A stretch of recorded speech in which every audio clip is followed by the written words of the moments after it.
হে ভাবক ভেবে দেখো বসে নিরালায় গজব কেন রে দুনিয়ায় শান্তি কেন নাই রে দুনিয়ায় খাঁটি মুসলিম নাই তো দেশে মুসলিম চলে কাফের বেশে কথাবার্তায় ব্যবহারে বেদিন বোঝা যায় গজব কেন রে দুনিয়ায় শান্তি কেন নাই রে দুনিয়ায় নামাজ রোজার ধার ধারে না সত্য কথা কেউ বলে না মিথ্যা আর চুগলখড়ি করিয়া বেড়ায় গজব কেন রে দুনিয়ায় শান্তি কেন নাই রে দুনিয়ায় অফিসগুলি ঘুষে গরম অফিসারদের নাই তো শরম পার্টির লোক দেখলে তারা ঘুষের হাত বাড়ায় গজব কেন রে দুনিয়ায় শান্তি কেন নাই রে দুনিয়ায় জালেম অত্যাচারী যত জমির আল কাটে শত জালেম অত্যাচারী যত জমির আল কাটে শত ছোট করে নিজেরটা বাড়ায় গজব কেন রে দুনিয়ায় শান্তি কেন নাই রে দুনিয়ায় মাথায় কাপড় দেয় না নারী পিঠে বুকে দেয় না শাড়ি মাথায় কাপড় দেয় না নারী পিঠে বুকে দেয় না শাড়ি বেহায়া বেশরম নারী চলে বেপরদায় গজব কেন রে দুনিয়ায় শান্তি কেন নাই রে দুনিয়ায় নিউ মার্কেটে আর গাউসিয়াতে যাচ্ছে নারী শতে শতে নারীর জ্বালায় পুরুষের চলা বড় দায় গজব কেন রে দুনিয়ায় চেয়ারম্যানি আর মেম্বরে তাও নিল কতক নারী চেয়ারম্যানি আর মেম্বরে তাও নিল কতক নারী লজ্জা শরম উঠে গেছে দেশের সর্ব জায়গায় গজব কেন রে দুনিয়ায় শান্তি কেন নাই রে দুনিয়ায় হে ভাবক ভেবে দেখো বসে নিরালায় গজব কেন রে দুনিয়ায় শান্তি কেন নাই রে দুনিয়ায় বিসমিল্লাহির রহমানির রহিম ظهر الفساد في البر والبحر بما كسبت أيدي الناس ليذيقهم بعض الذي عملوا لعلهم يرجعون رب العالمين বলেন কোরআন আপনাকে চাক্ষুষ নজর দিয়ে আঙুল দিয়ে দেখিয়ে দেয় এটা কোনো বিজেপির চাল নয় এটা কোনো তৃণমূলের পদক্ষেপ নয় এটা আরএসএর চক্রান্ত নয় আমাদের উপরে কেন এত নির্যাতন নিপীড়ন অশান্তি আল্লাহ সুবহানাহু ওয়া তাআলা বলছেন জাহারাল ফাসাদু ফিল বাররি ওয়াল বাহরি বিমা কাসাবাত আইদিন নাস তোমরা যে ফাসাদ গুলো দেখতে পাও যে মহামারী, অশান্তি, দাঙ্গা ফাসাদ এগুলো জলে এবং স্থলে, এ সর্ব দুই জায়গায় যে তোমরা দেখতে পাচ্ছ যেগুলো হয়, এগুলো তোমাদের হাতের কামায়। তোমাদের কারণে আজকে তোমরা লাঞ্ছিত হয়েছ, তোমাদের কারণে তোমাদের উপরে এই বিপদগুলো নেমে এসেছে।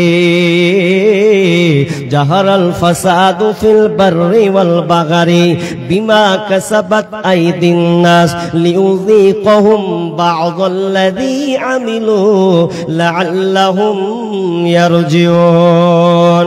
দি আমার আল্লাহ বলছেন লিউযীকাহুম বা'দাল্লাযী আমিলু, অনেক কৃতকর্মের আমলের দরুন, অনেক কাজ তোমাদের কারণে, তোমাদের এই কৃতকর্মের কারণে তোমাদের উপরে আযাবকে আস্বাদন করা হয়, তোমাদের উপরে আবার পাল্টা আযাবকে চাপিয়ে দেওয়া হয়। কেন চাপিয়ে দিই? আমার আল্লাহ বলছেন লাআল্লাহুম ইয়ারজিউন, বান্দারে তোরা যেন আমার দ্বীনের মধ্যে যেন তোরা আবার ঢুকে যাস, তোরা নিখুঁত কোরআন সুন্নাহকে যেন তোরা মেনে নিস। এই জন্য আমি আল্লাহ তোদের উপরে আযাবটাকে, অন্য জাতি নয়, তোদের উপরে আযাবটাকে আমি চাপিয়েছি।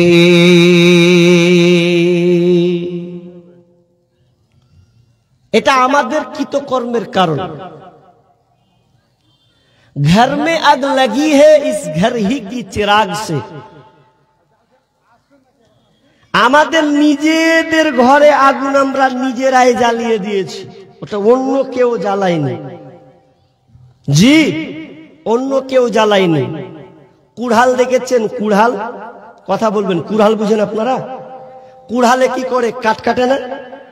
তো কুড়ালের দুইটা অংশ আছে, দুইটা, একটা হচ্ছে কাঠ কাটার জন্য আর একটা আছে ধরার জন্য, ঠিক না? দুটা অংশ আছে, একটা আছে লোহার, আর লোহা দিয়ে লোহার ভেতরে ঢুকিয়ে লাঠির সাহায্য দিয়ে কাট কাটা হয়, ঠিক না? কাট কাটা হয়। আচ্ছা, কিন্তু সাহায্য কে করছে ভাই? কাঠকে আবার কাটি সাহায্য করছে। কাটার সময় ও যে লাগবে শক্তি, ওর ক্ষমতা প্রয়োগ করছে, তো লাঠি ওই কাঠকে দিয়ে সহযোগিতা করছে। তো মুসলমান, তুমি তোমার ভাইকে বা তোমরা তোমাদের উপরে বিপদকে ডেকে এনেছো, অন্য কাউকে দোষ দিয়ে লাভ নাই। কেমন লাভ নাই? আল্লাহ সুবহানাহু অন্য আয়াতে বলেন ওয়ামা আসাবাকুম মিন মুসিবা ফাবিমা কাসাবাত আইদিকুম ওয়া ইয়াফু আন কাসীর।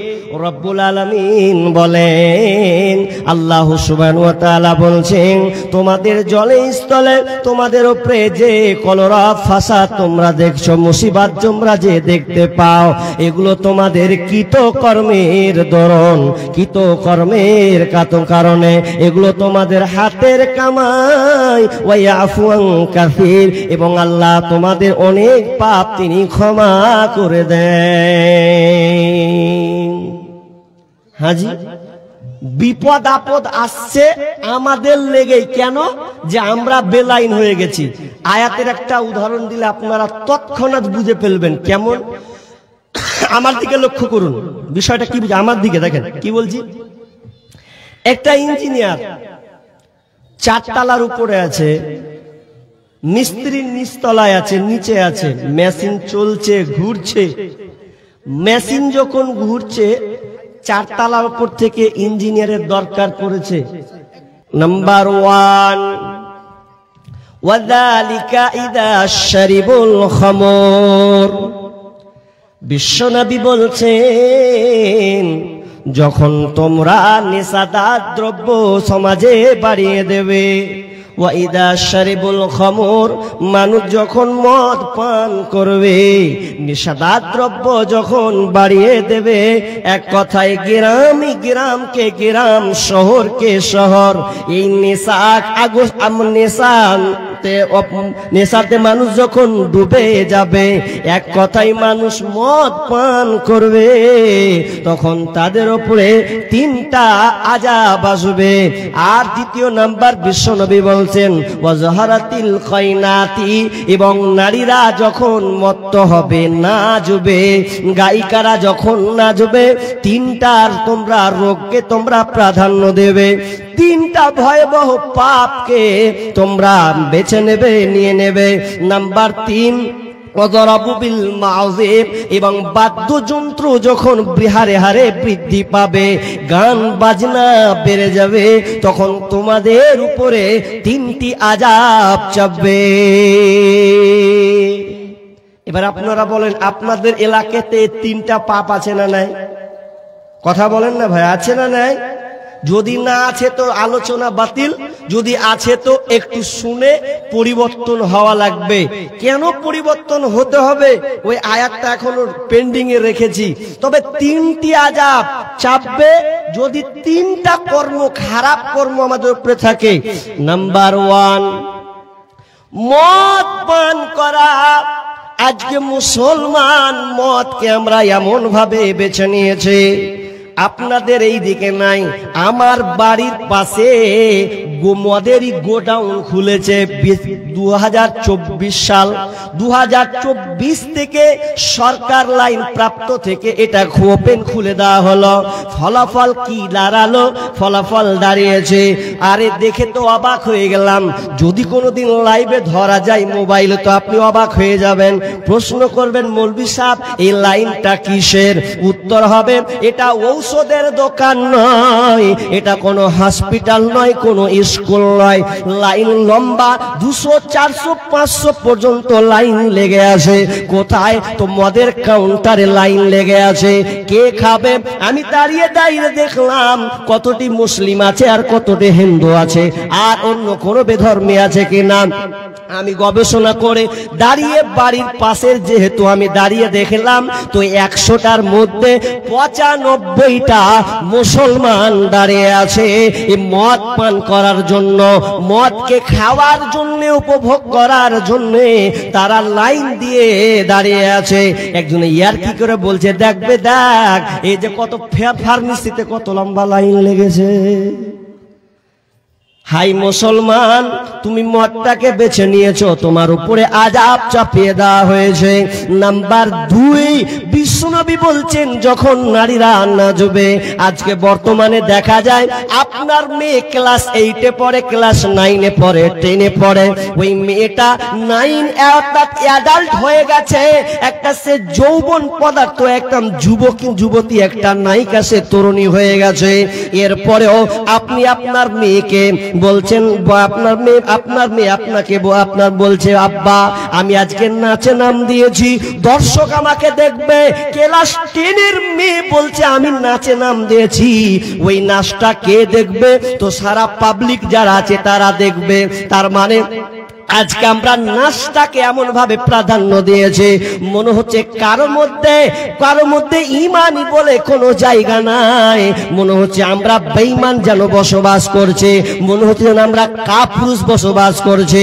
এই জন্য আপনার মেয়েটা নাচ গান করে, ওপেন দেখানো হয়। শুধু তাই নয়, আজকে বর্তমান প্রেক্ষাপট মিডিয়ার যুগে, মোবাইলের যুগে, আজকে দেখা যায় মোবাইলে মেয়েরা নাচছে, আপনি শুয়ে শুয়ে আপনার মেয়ে দেখছে, শুয়ে শুয়ে আপনি দেখছেন, আপনার বউ দেখছে, আপনার ছেলে দেখছে, কারো কোনো মাথা ব্যথা নাই যে এটা বড় একটা রোগ, যে আমি যে সিনেমা দেখছি, আমি যে গান দেখছি।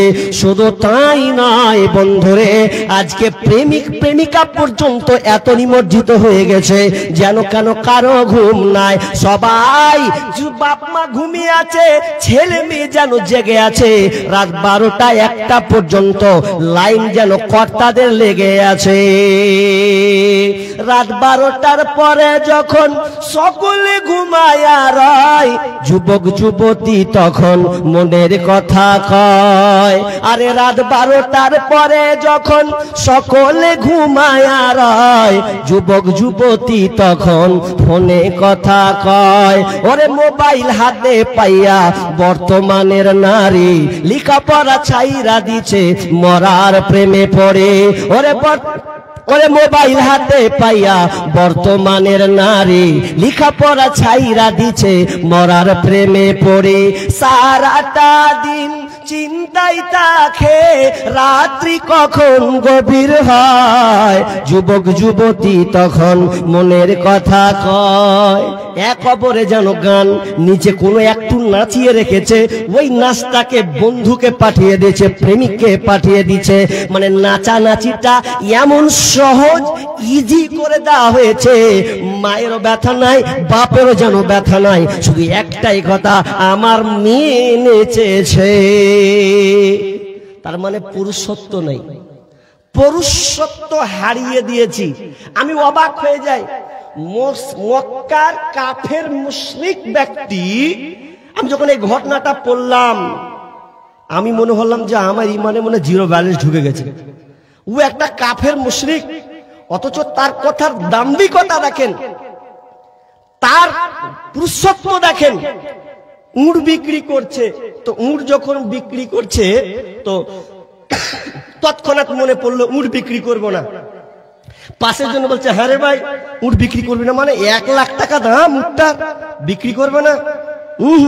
বিক্রি করব না। কেন বিক্রি? এই জন্য করব না, এই জন্য করব না, এই জন্য করব না, যাতে যদি আমি উটটাকে আমি বিক্রি করে দিই, আমার একটা কথা স্মরণ হলো, আমার বাড়ির উট যদি বিক্রি করে দিই তাহলে উটের মালিক যা ইচ্ছা মন তাই করবে।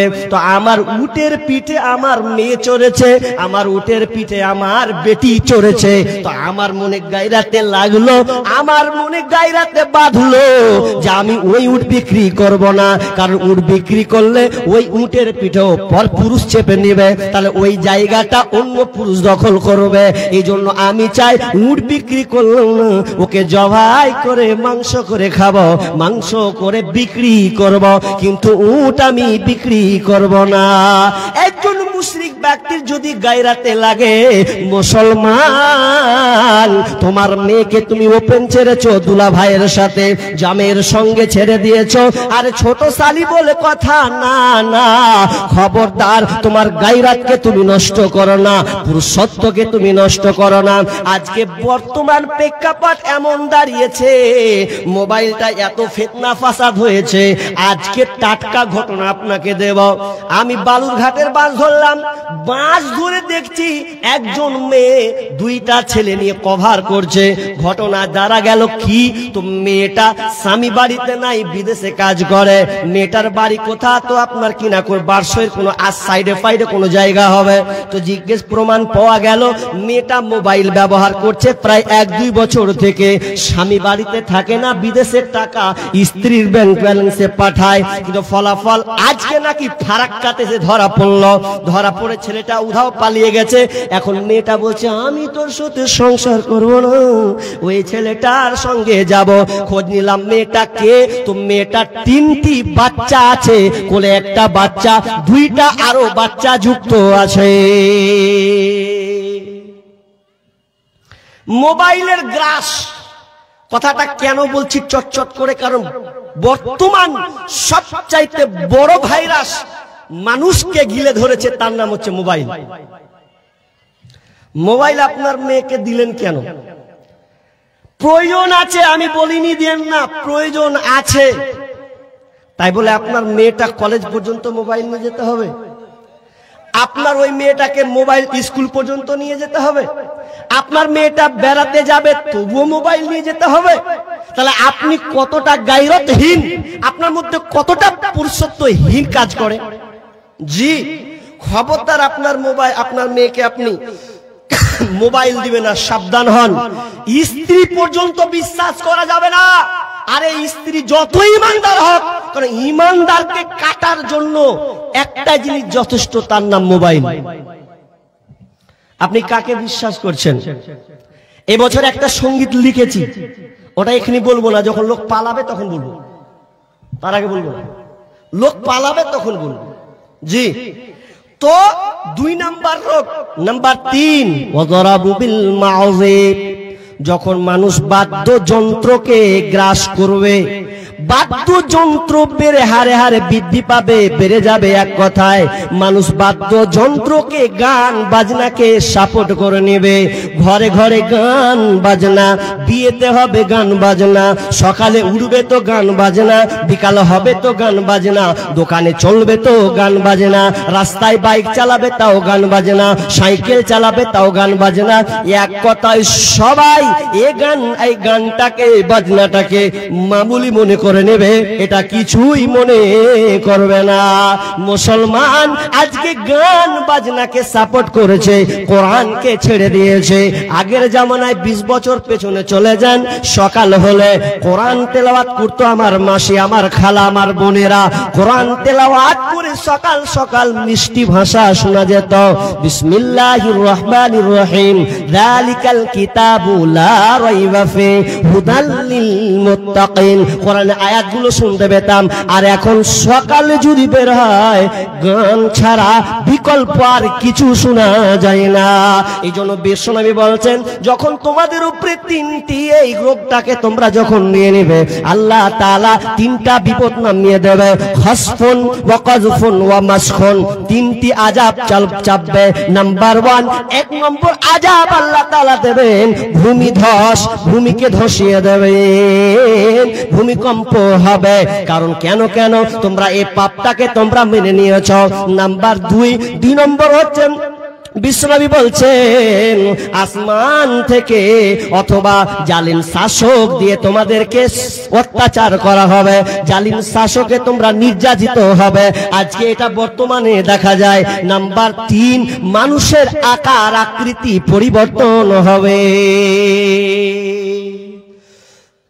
তাহলে 3টি পাপ আমরা বর্তমানে গ্রহণ করে নিয়েছি। করেছি না করিনি? করে নিয়েছি। আর 3টি পাপ গ্রহণ করে নেওয়া তো 3টি বিপদ। আর ইবনে মাজার 4019 নম্বর হাদিসে ইবনে উমার থেকে রিওয়ায়াত, তিনি বর্ণনা করছেন যে আল্লাহ রাসূল মুজাহিদদেরকে সম্বোধন করে বলছেন, ও আমার মুজাহিদের দল, তোমরা শোনো, আমি তোমাদেরকে বলছি, যদি কোনো জাতি এই 5টা পাপে নিমজ্জিত হয়, তো আল্লাহ আবার তাদের উপরে 5টা থেকে 60টা আযাব চাপাবেন। নাম্বার 1 নম্বর কি? বিষ্ণু বললেন, যে জাতি অশ্লীলতাকে সাপোর্ট করবে, অশ্লীলতা এক কথায় জিনা, ব্যভিচার, যেখানে অশ্লীলতা থাকবে, ওই অশ্লীলতাকে মানুষ যখন সাপোর্ট করবে, তখন শুনে নাও তাদের উপরে মহামারী রোগ দিয়ে দেওয়া হবে। স্মরণ করুন 2019 সাল, ভালো করে খেয়াল রাখুন, করোনা হয়েছিল না? তার আগে তো আরো মহামারী ভয়াবহ, কিন্তু এটাকে নিখুঁত মনে থাকারই কথা, বেশি দিনের নয়। তো এই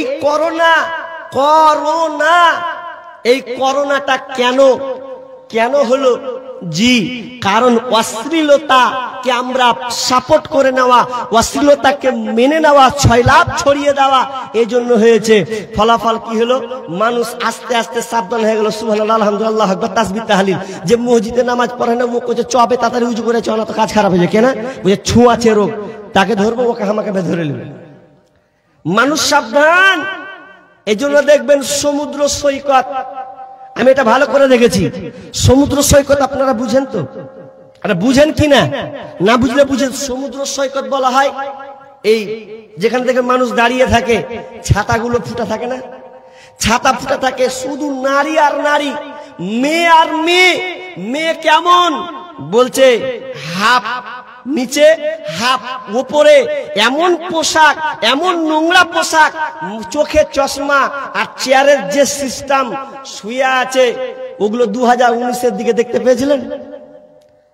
একটাও না, সব সিধা হয়ে গেছিল। খালি কি করেছিল? ওই যে মাথায় সবুজ রঙের একটা কি কয় ওটা পড়ে নিয়েছে, মুখে মশলা দিয়ে নিয়েছে, যে মুখে এতখানি করেছিল নাই, ঢেকে নিয়েছে, চোখে কালো চশমা সুন্দর করে ঢেকেছে, কেন? করোনা না ধরে, ভাইরাস না আক্রান্ত হয়ে। আর গির্জাতে গিয়ে এরকম চাইছে গির্জাতে বসে বসে। তার মানে ও বলছে যে আল্লাহ কে তুমি আছো, বাঁচাও। এখন ভেজালে পড়েছি অনেক, এখন আল্লাহকে গির্জাতে বলে ওরা নিজের ভাষাতে আল্লাহকে ডাকছে। অশ্লীলতা যদি আপনি সাপোর্ট করেন